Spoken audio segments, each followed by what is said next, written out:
The Royal Canadian Air Force waa ciidanka cirka ee Canada. Doorkooda waa in la siiyaa ciidamada Canada awood ku habboon waxna ka qabta badda iyo bariga.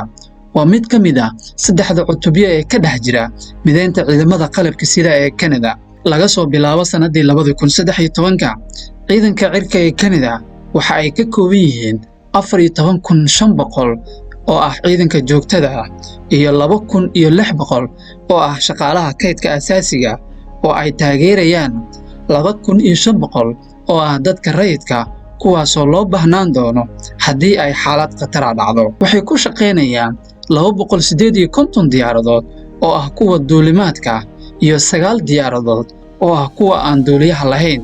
Lieutenant General Almanziga waa taliyaha hadda ee ciidanka cirka ee Canada iyo madaxa shaqaalaha ee cirka. Ciidanka cirka ee Canada ayaa mas'uul ka ah dhammaan howlaha diyaaradaha ee ciidamada Canada, iyagoo xoojinaya amniga hawada ee Canada isla markaana siinaya diyaarado si ay u taageeraan howlgallada ciidamada badda ee Royal Canadian Navy iyo ciidanka Canada. Waxay bahwadaag la tahay ciidanka cirka ee Mareykanka ee ilaalinta hawada qaaradaha ee hoos timaada taliska difaaca aerospace ee waqooyiga Amerika.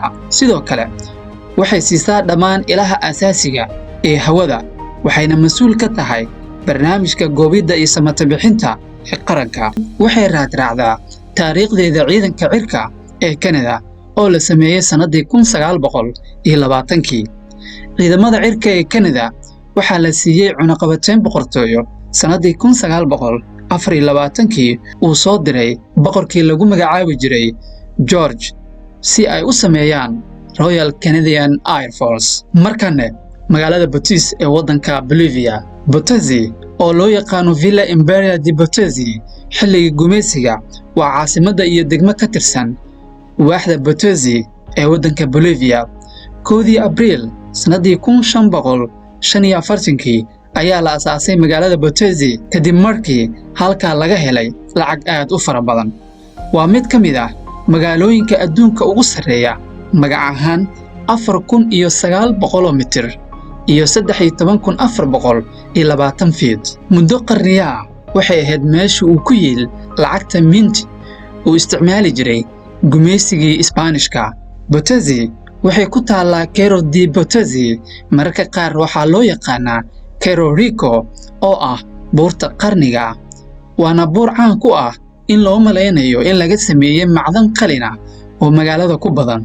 Cerro Rico ayaa sabab u ah muhiimadda taariikhiga ee magaalada Bottice maadaama ay ahayd lacagta ugu badan ee boqortooyada Isbaanishka ilaa waddanka Mexico ay dhaaftay qarnigii 18aad.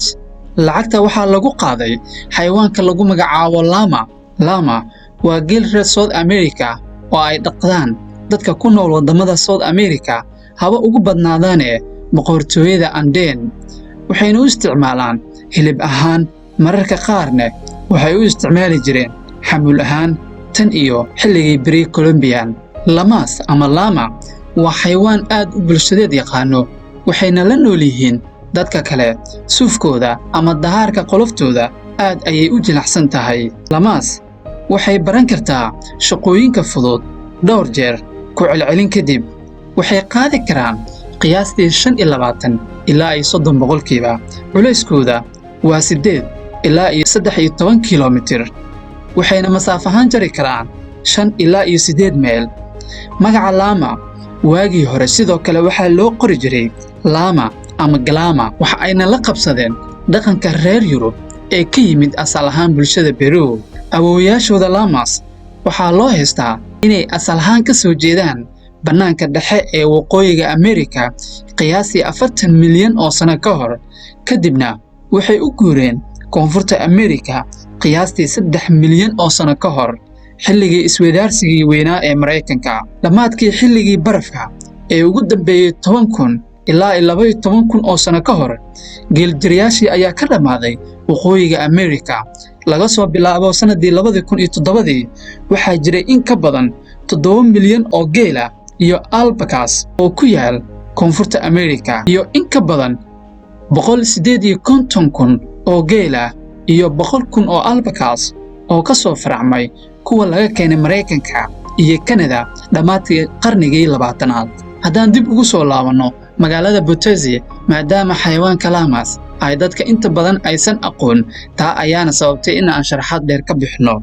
Llamas ayaa lagu soo qaaday lacag aad u fara badan ilaa la geeyay xeebta Pacifiga, waxaana loo raray waqooyiga magaalada Panama, waxaana lagu qaaday tareen xawaarihiisu aad u dheereeyo kaasoo maraya masaafada guud ee Panama, halkaasoo looga qaaday maraakiib ay leeyihiin Isbaanishka.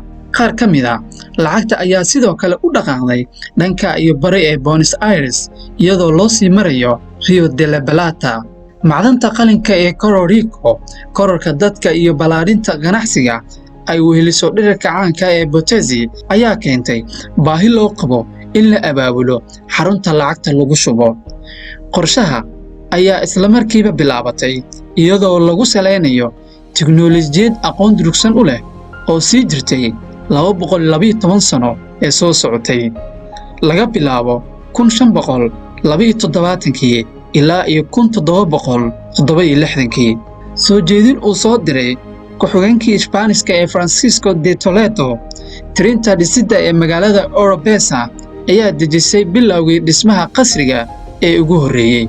Sanadii 1572, aasaasiyadii u dhawaa daaraha boqortooyada ee ku yaal Plaza oo ay hoos imaanaysay nashqadeeyaha caanka Jeronimo Leto oo hawsha ku dhameeyay muddo 3 sano ah. Qiimaha guud wuxuu dhaafay 8,000 oo u dhiganta ku dhawaad $10 milyan oo u dhiganta lacagta maanta.